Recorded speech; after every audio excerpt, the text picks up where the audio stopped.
جونجا تي في. إذا أعجبك الفيديو فلا تنسى الاشتراك في قناة جونجا تي في.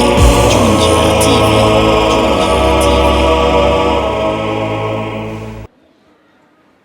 Umejifunza nini mwanzo wa hutuba mpaka sasa? Kwamba salamu ya kweli haitoki mdomoni.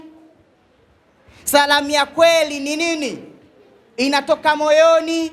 Awala adullukum ala shay'in idha fa'altumuhu tahabbtum afshu salama bainakum. Na ndio maana ukitaka ujue salamu inatoka moyoni, salamu hii ya Uislamu ina kanuni. Kuna salamu zimekatazwa katika Uislamu. Nitaileta hadithi dhaifu, tuchukue ibara. Tuchukue nini? Ibara. Na imedhoofishwa kwa sababu tu Bwana Mtume siku moja aliingia katika kikazi akawakuta watu akaishiria hivi kwa mkono. Hii ndio imekuja imedhoofisha hii hadithi nitakayoisoma. Lakini kwa kuwa ni makatazo, basi tunawezekana tukanufaika nayo. Bwana Mtume Muhammad sallallahu alaihi wasallam katika Sunan Tirmidhi an Amri ibn Shuaib an abihi an jaddihi an nabi. Hadithi ni muan'an katika mustalahul hadithi. Ameanza na kilma laisa minna man tashabbaha bighairina. Hii ni sifatun kashifa. Nilimsikia Kasim Mafuta anasema ni sifatun kashifa. Laisa minna, si katika sisi. Man, yule ambaye tashabbaha bighairina, anajifananisha na wasio kuwa sisi Waislamu.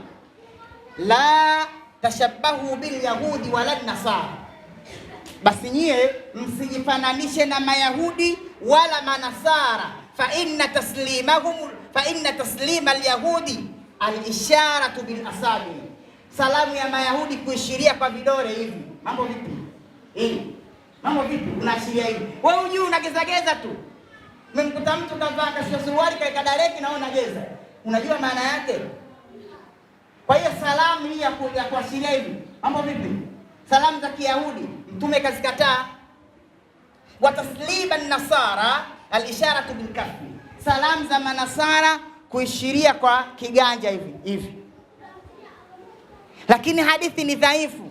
Hatukati fatwa kwa sababu hadithi dhaifu. Kuna baadhi ya maeneo inaporomoka, inafanya kazi katika fadhail amali. Usije ukatoka hapa, maana kuna watu ukizungumza vitu wavielewa vibaya, wanaenda tena kutengeneza hutuba zao nje. Ukiwa hujanielewa nifuate mimi mwenyewe niliyozungumza. Ukiwa hujanielewa nifuate mimi mwenyewe niliyozungumza, nikuelekeze nilikuwa nakusudia hivi.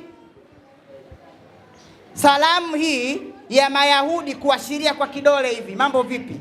Hii imekatazwa. Ile hadithi ikaja ikadhoofishwa na hadithi ambayo inapatikana katika Adhkaru Nawawiya al-Imam an-Nawawi. Ipo, chukua kitabu utaipata. Manasara walikuwa